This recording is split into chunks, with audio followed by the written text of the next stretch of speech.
I, 42 male, was once married to a woman named Shannon, and to put it simply, she was crazy. She nearly destroyed my life and wrecked my reputation beyond repair. When I met her for the first time, my younger, more naive self thought Shannon was everything I ever wanted in a partner. We met on a blind date, set up by mutual friends, and I was hooked. There was just something about her presence, the way she spoke, how she carried herself, that pulled me in right from the start. However, as much as I was smitten with Shannon, it became clear early on that she didn't feel the same way about me. She was honest and upfront about her feelings, making it clear that she did not share the same romantic interest towards me. Though it stung, I respected her honesty. Over the months, even though Shannon wasn't interested in a romantic relationship with me, we continued to stay in touch. We moved in the same social circles and would occasionally see each other at gatherings or parties hosted by our friends. During these times, I made a conscious effort to keep things friendly between us. I treated her as I would any other acquaintance. Always polite, always respectful, but never wanting to make her feel uncomfortable or pressured. I understood where she stood, and I made sure to honor that. Once we were both at a party and Shannon had had a bit too much to drink, she was visibly intoxicated, and I could see that she needed help getting home. Without hesitation, I stepped in to assist her. I called a cab, helped her get inside safely, and made sure she was taken care of. She thanked me later for taking care of her in such a vulnerable state and not taking advantage of her. I think this might have been when she started to warm up to me a bit. After 2 months of staying friends, something unexpected happened that changed everything between us. I had an upcoming work party, and not really having a date, I casually asked our friend group if anyone would be interested in going with me. It wasn't a big deal, just an opportunity for some free food, drinks, and a bit of fun. I didn't want to be without a date for the evenings, since most of my coworkers were either married or had a partner. To my surprise, Shannon reached out to me and said she'd love to join. I was a bit taken aback, but happy to have her company. So we made plans for the night. When the night of the party arrived, I picked her up and we headed out together. From the start, things felt different. There was an ease between us, a comfort that hadn't been there before. She seemed more open around me. I did my best to keep things light and respectful, avoiding any flirtation since I was still mindful of her previous feelings. But despite my efforts, the night was filled with laughter and genuine enjoyment. Shannon seemed to be having a great time. She was laughing and giggling, and it felt like we were really connecting on a deeper level. As the night drew to a close and I drove her back home, Shannon invited me back to her place. I hesitated, not because I didn't want to, but because I wanted to be sure that whatever happens next between us was genuine and not just a spur-of-the-moment decision fueled by the atmosphere of the night. So I politely declined her invitation and left. The very next day, I received a text from Shannon. She told me that over the past few weeks, she had slowly started to fall for me, but was afraid to admit it. She said that my consistent kindness, the way I had always treated her with respect, and my gentlemanly behavior had made her see me in a different light. Shannon admitted that she regretted rejecting me after our first date, and that she wished she had given me a real chance to get to know me better back then. She asked if I could consider giving her another chance. now that she realized how she truly felt. It was a lot to take in since this was all so unexpected. Despite the months of just being friends, my feelings for Shannon had never really changed. So when she asked if I could give her another chance, I readily agreed, and that's how we ended up going out for another date. From that point on, things between us just fell into place. What started as an unexpected second chance turned into a more serious relationship. I fell head over heels for Shannon and would have given her the moon if I could. After dating for a year and a half, Shannon and I made the decision to move in together. At that point, we had already been spending most of our time at each other's places, and when both of our leases were up, we thought it made sense to find a place that we could truly call our own. However, the process of finding that place revealed some things about Shannon that I hadn't fully acknowledged before. From the very start, Shannon always had a tendency to be a bit showy, always gravitating towards the finer things in life, which is completely opposite of who I am, essentially. It wasn't something that I had minded too much before, but it became very apparent when we started apartment hunting. She had her heart set on high-end places, luxurious apartments, only that were honestly out of her budget. When I pointed this out to her, she argued how she expected me to cover 70% of the rent because I had a higher paying job anyways. Looking back now, I realized this should have been the first red flag for me, a sign that our financial expectations and priorities did not align. But at the time, I was deeply in love with Shannon and I wanted to make her happy, so I didn't push back. Once we found an apartment and finally moved in together, another issue surfaced. Shannon was very particular about how she wanted our new place to look. When I started bringing over my furniture, she immediately dismissed most of it, calling it tacky and cheap, and asked me to just throw them out. I do admit my furniture was more on the traditional vintage side, pieces I had collected over the years and had grown attached to.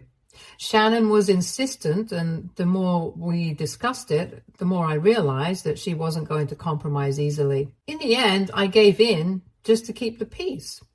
We moved most of my furniture into my study room, or the storage, where she wouldn't have to see it every day. This made me realize that Shannon was extremely controlling in our relationship, something I had occasionally brushed off in the past.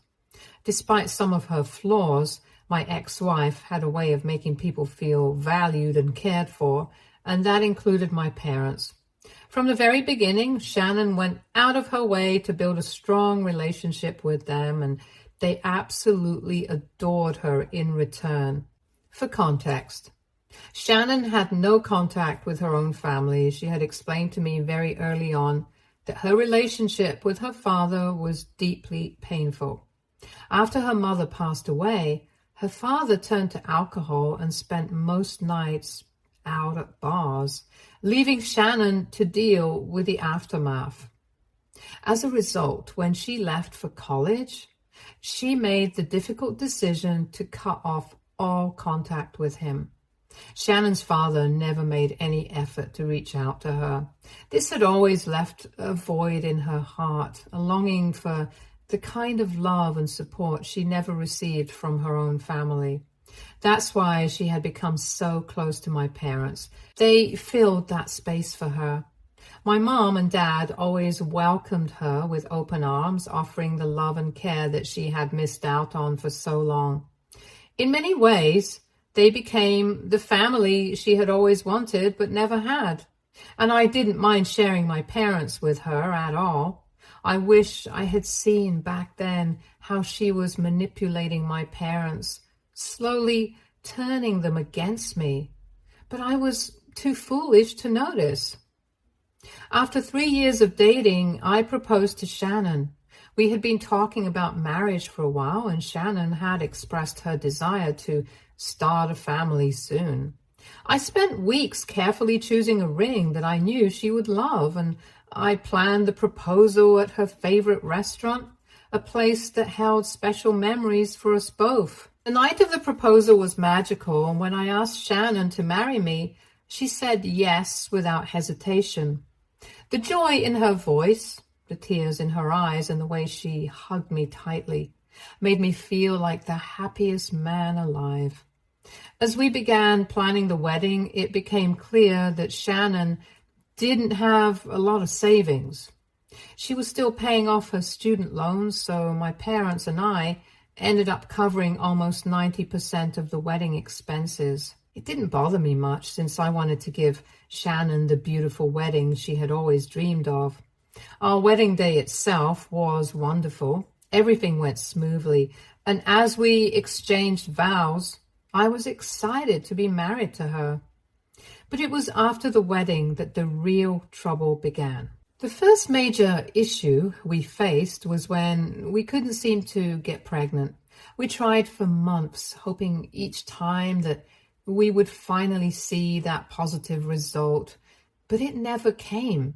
Eventually, we decided to seek medical advice, and this was when the doctors discovered that Shannon had a condition with her uterus that made it nearly impossible for us to conceive naturally.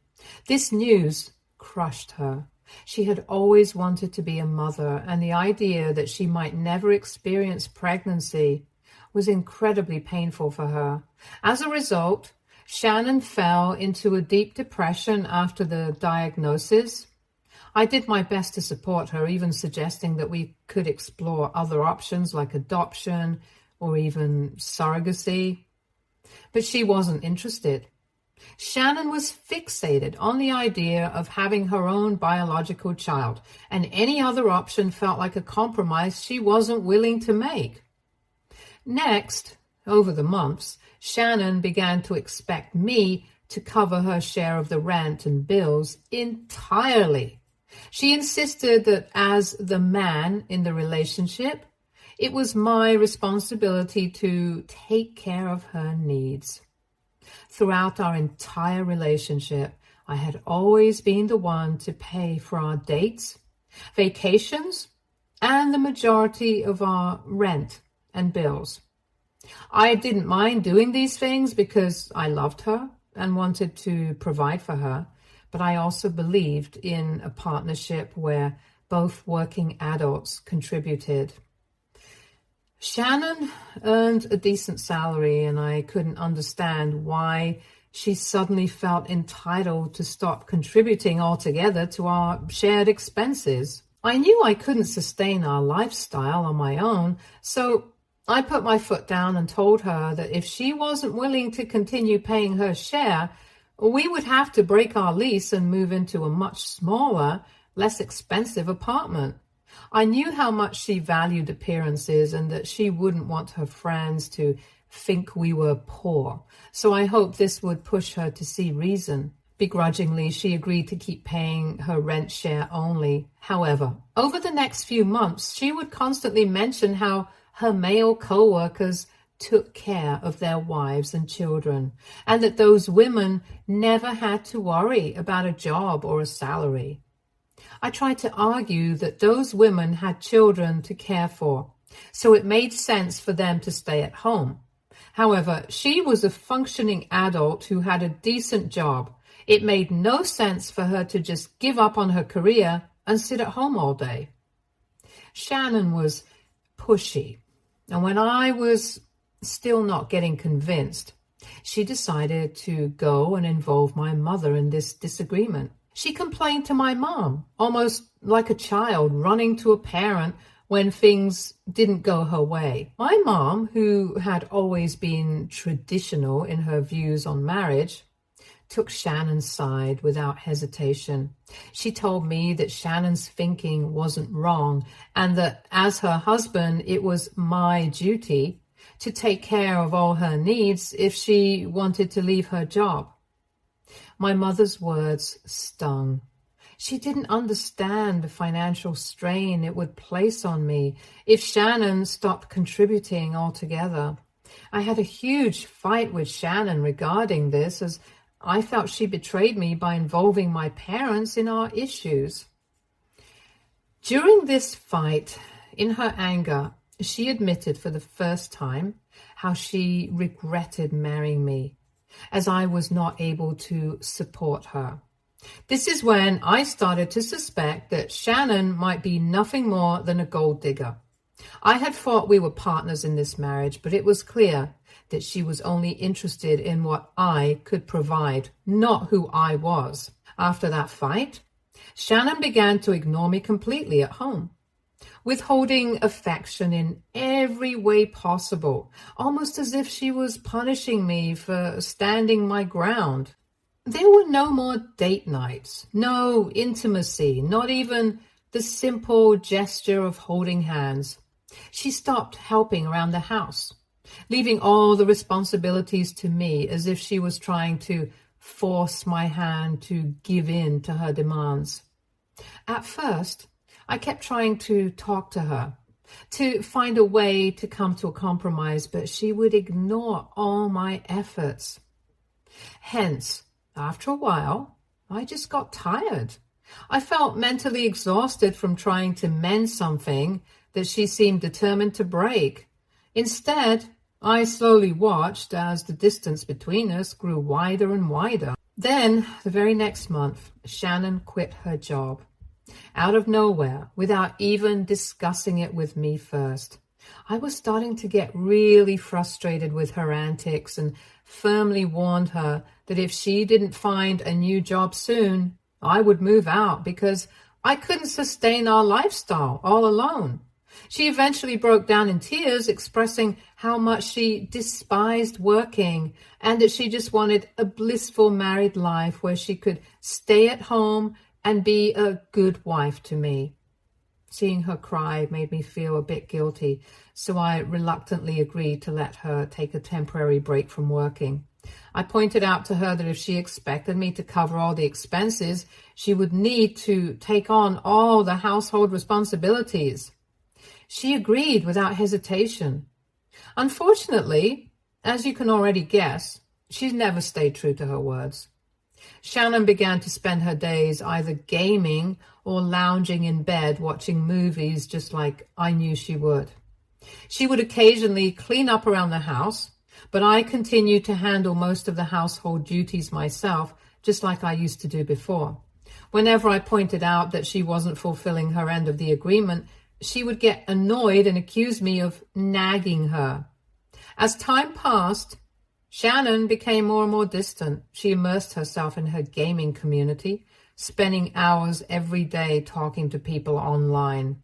It wasn't long before I realized that these online friends were taking up more of her time and attention than I was.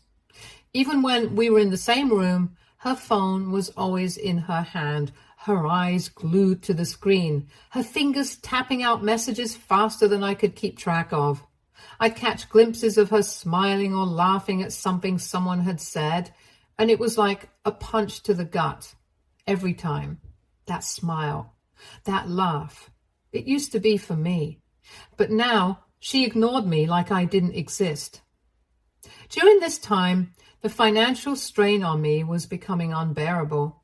Not only was I paying for everything, but I was also dipping into my savings just to keep us afloat. Every paycheck seemed to vanish as soon as it hit the bank. I was constantly stressed, constantly worried about what would happen if something went wrong, if I lost my job, or if we had some kind of emergency. There was no safety net, no backup plan, just me trying to keep us from drowning. My parents didn't offer any help, nor even a word of advice or a shoulder to lean on. They knew about our situation and knew the kind of pressure I was under, but they didn't care. Then, one day, I discovered something that shattered whatever was left of my marriage. I was going through both mine and Shannon's phone bills, making sure everything looked right. However, as I scanned through the charges and the call logs, I noticed there were multiple calls made to the same number on Shannon's account.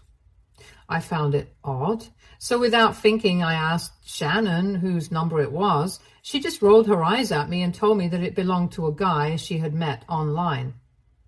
I asked her if they were close friends or something more, since she seemed to be talking to him all the time. To this, Shannon nonchalantly replied, "Maybe, maybe not. He would definitely want us to be something more."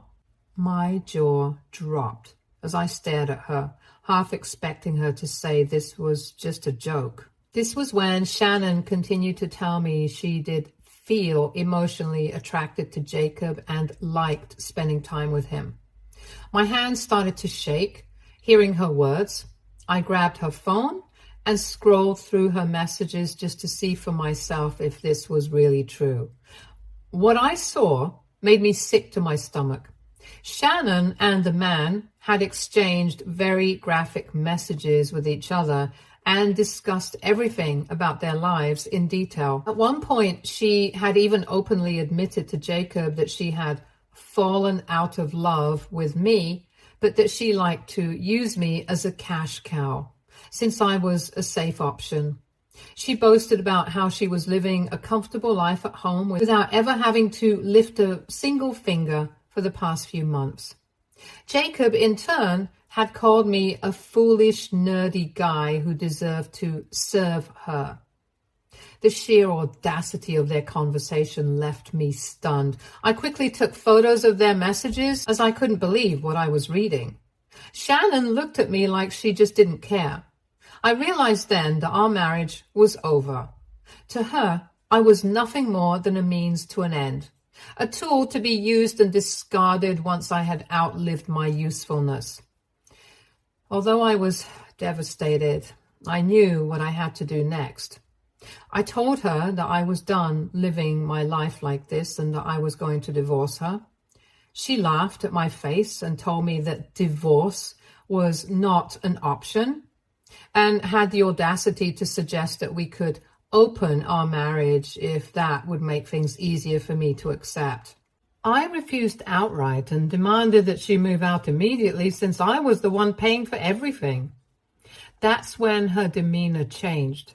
Shannon wasn't going to just easily give up her grip on me. She had controlled and manipulated me for so long that she thought, even after finding out about her affair, I would foolishly forgive her and give in to her demands yet again. However, when I didn't, she started to yell at me that she was never going to go anywhere and threatened to involve my parents. She called them, crying and begging them for help as if I was wrong for asking her for a divorce. Instead of admitting that she had been cheating, she started to tell my parents that it was me who had been unfaithful, just like she had always suspected, apparently. She claimed that she had caught me cheating and that I was now trying to make things up about her life and kick her out of the house. She begged my parents to help her out. My foolish mother, in particular, was quick to believe her story. She called me in tears, furious, accusing me of breaking my vows and betraying my poor wife, who had been nothing but kind to me and my family. My dad also scolded me for letting down such a great woman like Shannon and how disappointed he was in me. I tried to argue that I had never even cheated on her, but they did not listen and continued to bash me. Confused, I asked them why they would believe her over their own son. And that's when I found out that for months, Sharon had been feeding my parents stories, claiming I'd been coming home late, that she had found a lipstick mark on my shirt, and that I constantly talked about one of my female co-workers, and that I was always distracted by my phone, texting with someone. I was stunned. by how far Shannon had gone, laying the groundwork for months to create this narrative. She had clearly planned ahead, knowing I would eventually discover her affair, and wanted my parents to take her side and isolate me. No matter how much I tried to explain to my parents I had been nothing but loyal, that Shannon was the one who had manipulated them and the entire situation, they refused to listen. I even sent them the proof I had of Shannon cheating on me, but my mom insisted that I was probably making all this up to cover my tracks, just like Shannon had warned them, while my dad blamed me for failing as a husband in my marriage.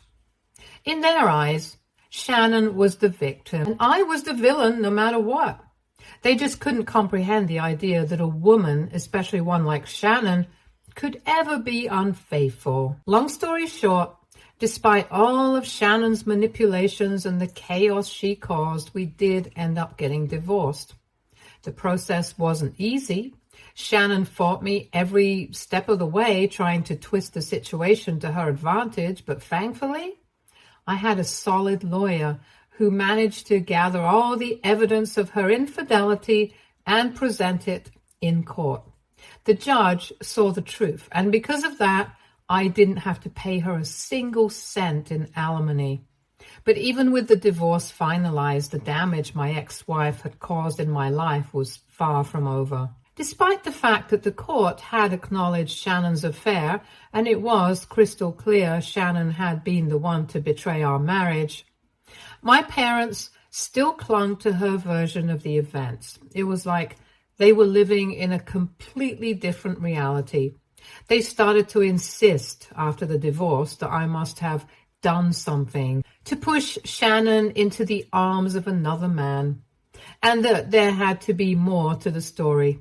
As a result, my relationship with my parents suffered. We grew further and further apart. Every conversation with them turned into an argument. Every family gathering was a reminder that they didn't believe in me. They basically shunned me out of the family, and I felt incredibly isolated after the divorce. Throughout all of this, Shannon continued to stay in touch with my parents even after our divorce was finalized.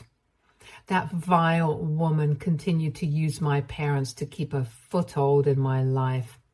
Just 3 months after our divorce, Shannon had no hesitation in announcing her engagement and upcoming wedding to the same man she had cheated on me with. I was floored by how cruel she could be. However, what hurt even more was learning that my mother had decided to attend her wedding despite knowing everything. When I reached out to her to ask why, she grew frustrated, insisting that she just wanted to be there for Shannon. She explained that my ex-wife, who has no family, had personally asked her to attend, and my mom felt obligated to go and support her. It was incredibly difficult to accept that my own mother had chosen to support the very person who had torn my life apart. In the aftermath, I turned to therapy to help me grapple with my emotions. It took months and years to start healing from everything that had happened. It wasn't easy, and there were times when I didn't think I'd ever fully recover. But with time, I began to find peace. Slowly, I began to rebuild my life, to understand that what happened wasn't my fault, and to let go of the anger that was eating away at me. Currently, I am in a much better place in life. I've moved on, landed a better job, paid off all my debts, and relocated to a new area, which has been a breath of fresh air. I've also gone low contact with my parents since our interactions are mostly negative, and it is very draining. As for Shannon, I no longer think about her or what she might be up to. The pain and anger have been replaced by a sense of peace and closure. I've moved on completely, and I'm grateful for that.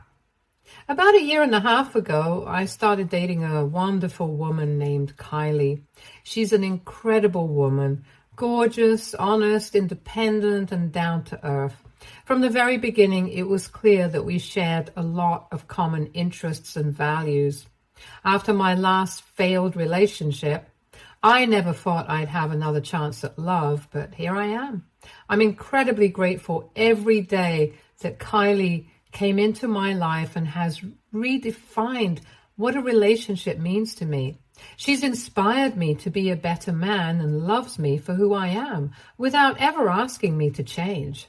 Just a month ago, Kylie and I received the most incredible news. We're expecting a baby. The moment I found out, I was over the moon. The excitement was overwhelming, and it felt like the start of a new chapter in our lives that I had been dreaming of for so long. A week ago, I took the plunge and proposed to her. I got down on one knee, and when she said yes, I cried tears of joy. It felt like everything I'd been through in the past had finally led to this perfect moment. Since our engagement, Kylie and her sister have been excitedly planning our wedding. This morning, I received a call from my mom, which was surprising since we hadn't been in touch for months. She hesitatingly asked if it was true that I was engaged, mentioning that her friends had sent her a picture Kylie had posted of us with her ring on social media, announcing our engagement. I confirmed it. Then she asked why I hadn't told her or my dad about this news directly, which made me scoff. I told her bluntly that given how our relationship had deteriorated over the years, I didn't feel compelled to include them in my life's significant moments anymore. My honesty seemed to upset her. She asked if they would be at least invited to the wedding, since people might talk if they weren't present. I laughed at the absurdity of her concern and told her that Kylie and I didn't really care about what others thought, and that honestly, I didn't want them to be there at all. Hearing this, she started to cuss me out for being such a selfish and ungrateful son. So, Reddit, AITA for not inviting my parents after the way they have behaved with me in the past? Update 1. Answering some of your most asked questions here. No, my parents have never met Kylie, although they did know that we have been dating. However, not once did they make any initiative to meet Kylie, since they still blame me for my divorce from my ex-wife. As far as I know, my parents are still in contact with Shannon to this day. My ex-wife is a classic narcissist. She knows how to play on people's sympathies and craft a narrative that paints her in the best possible light. Ultimately, while it's disheartening to see my parents still involved with Shannon, I've come to accept that this is beyond my control. No one has any idea about Kylie's pregnancy yet, since we haven't told anyone. We are planning on telling people only after the wedding. The reason I don't want my parents present for the wedding is not just because of how they have blatantly favored my ex-wife, but also because I don't want them to sabotage my happy moment with my wife by bringing up the past. I don't trust them anymore and want them to stay away from my new family. Update 2. It's been a few days since my last update. Today, Kylie showed me a message she received on social media from my mother. Turns out my mom reached out to her and accused Kylie of alienating me from the rest of the family. In the message, she had written that Kylie doesn't deserve to be my wife because wives are supposed to bond families together, not break them apart. She also wrote how Shannon was always so close to her and Dad after she came into my life. But Kylie has done the opposite and has even refused to ask for their blessings. I was furious when I saw the message. I called my mom immediately and asked her to stay out of my life. I reminded her that I was sick and tired of them always bringing up my ex-wife when she was nothing but a huge mistake. I told her how crazy she and Dad were to have continued to support an outsider over their own son even after everything. My mom argued that she couldn't help but always see Shannon as her own daughter and that she missed who I used to be before my divorce with Shannon. I pointed out to her that I used to be a foolish man in love, which is why I was taken advantage of by that wicked woman, and I was glad I was no longer that same person. My mom then went on to say that if I was really determined to marry Kylie, despite how much they disliked her, She and Dad could consider giving us their blessings, but only if we invited them to our wedding first. I scoffed and told her I was done trying to explain myself over and over, and made it clear that from this day forward, I would be cutting both her and Dad out of my life permanently. I firmly informed her that she can continue to consider Shannon as her daughter for as long as she lives, because I am no longer their son. My mom freaked out and tried to argue back, but I cut her off. Me and Kylie have since blocked my parents from all our socials and our phones. Update 3. It's been a month and a half since my last update, and Kylie and I recently got married in an intimate ceremony surrounded by our family and friends. My parents weren't invited, but Kylie's parents were there, cheering us on. The wedding went off without a hitch, and it was perfect. Right now, I'm on my honeymoon with my wife, and we're planning to announce our pregnancy in a few weeks to our close family members and friends. Since blocking my parents, they haven't been able to contact us, and I'm at peace with that. I'm incredibly happy and grateful as I look forward to becoming a father. All I want now is to be there for my loving wife and to take care of our child. Stay tuned for more stories from Argo Relationships.